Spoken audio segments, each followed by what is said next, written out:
Hello, everyone, and welcome to the 21st episode of Short Stories in Italian for Beginners. Here you will listen to a simple short story in Italian in a slow pace so that you can practice your listening skills. If there is a word you don't understand, don't worry. Just turn the English subtitles on and follow along. After you've studied the new words, test your pronunciation skills. Try and read the story out loud, replaying the video and double-checking your pronunciation with me. And don't forget to subscribe to the channel and like this video to learn Italian in a fun and easy way. La storia di oggi si intitola Visita all'Acquario di Genova. È sabato mattina. Chiara, Martina, Elisa e Sara prendono il treno per Genova. Sono molto contente perché oggi vanno a visitare il famoso acquario. Il viaggio dura circa 2 ore. Quando arrivano c'è il sole e l'aria profuma di mare. Camminano fino al porto antico, dove si trova l'acquario.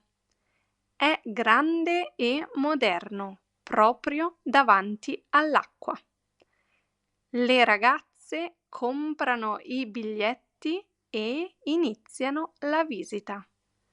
All'interno ci sono tanti animali, pesci colorati, meduse, tartarughe marine, squali e persino pinguini. Martina adora i cavallucci marini. Elisa fotografa tutto. Chiara legge le spiegazioni sui pannelli e Sara guarda i delfini con entusiasmo.